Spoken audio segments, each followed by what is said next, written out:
Halo Sobat Bola, balik lagi di channel gua. Dan kali ini dari pertandingan antara Indonesia melawan Jepang tuh sebenarnya ada yang mau banget gue bahas, yaitu saat Elkan Bagot dijadikan striker oleh pelatih Sintayong gitu. Nah, ini adalah hal yang unik. Sebenarnya ya kita tahu lah, mungkin Sintayong memasukkan Elkan dengan harapan, yaitu dari kemarin yang video udah pernah gue bahas, Sintayong ini tahu Jepang tuh punya kelemahan di bola atas gitu. Jadi dia memaksimalkan pemain yang memiliki postur badan tinggi untuk melakukan uh, apa namanya, entah counter atau long ball atau ya dari kesempatan dari lemparan jauhnya arahan gitu. Nah, itu semua mungkin bisa dibilang lumayan berhasil karena dengan strategi tersebut Indonesia berhasil mendapatkan satu gol lewat Sandy Walsh, dan itu juga nggak lepas dari perannya Arhan maupun Elkan yang bisa ngebuat konsentrasi back lawan jadi terpecah gitu. Nah, ini unik banget karena uh, Sinteyong lebih memilih Elkan daripada striker yang tersedia gitu. Ya mungkin di daftar susunan pemain masih ada nama-nama kayak Hoki Caraka, Dimas Derajat gitu kan. Terus juga ada beberapa yang masih bisa dijadikan opsi untuk striker. Tapi ternyata Sintayong punya pemikiran lain, dan gue sangat menghargai itu. Walaupun bisa dibilang sebenarnya ini eksperimen, tapi eksperimen yang semua orang juga nyatanya udah tahu sih sebenarnya. Karena kan Indonesia kemarin dipres habis-habisan dan kita cuma bisa mengandalkan long ball atau kita mengandalkan counter attack. Ya itu yang diharapkan Sintayong, dan ternyata kita berhasil mendapatkan satu gol melawan Jepang. Yaitu udah apa ya? Sebenarnya kita harus realistis kalau kita masih berbeda level, dan Jepang udah lumayan jauh larinya gitu ketimbang kita yang masih tim muda yang masih berkembang.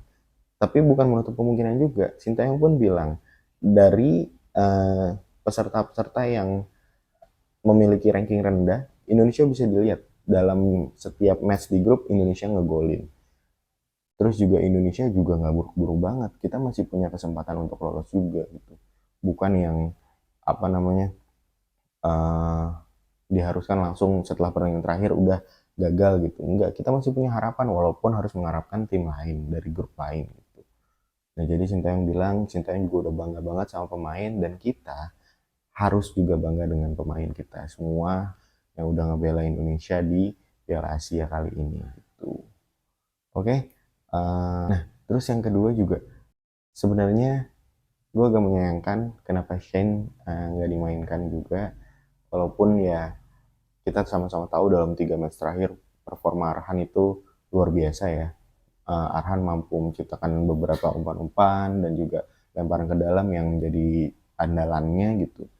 Terus juga ya mungkin ini pilihan dari coach Shin yang ngerasa apakah Shane masih apa namanya, uh, fokusnya terganggu karena ibunya masih sakit gitu.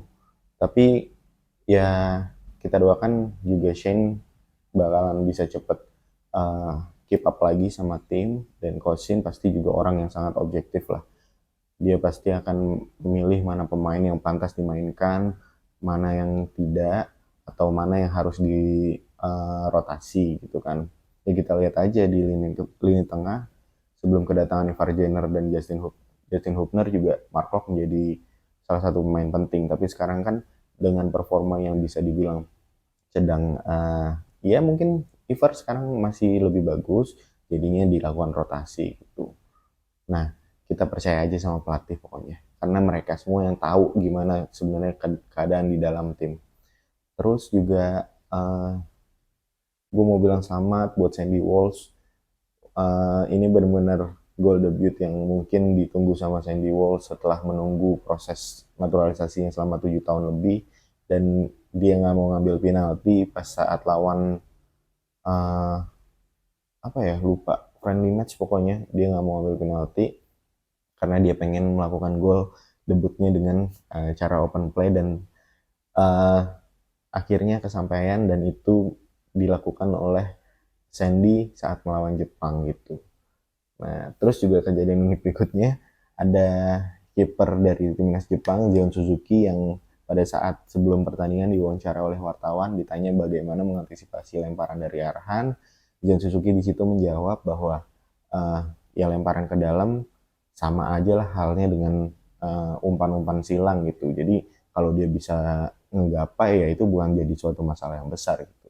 Tapi ternyata ucapan John Suzuki tersebut berbanding terbalik. Pada akhirnya Arhan melakukan lemparan ke dalam, terus back Jepang juga waktu itu semalam mungkin nggak tahu ya, ada scrimmage di depan gawang terus bolanya akhirnya jatuh ke kakinya Sandy Walsh. Walaupun tendangannya nggak terlalu keras, tapi Sandy Walsh tepat menempatkan bola di sisi kiri sebelah di sisi sebelah kiri dari kiper.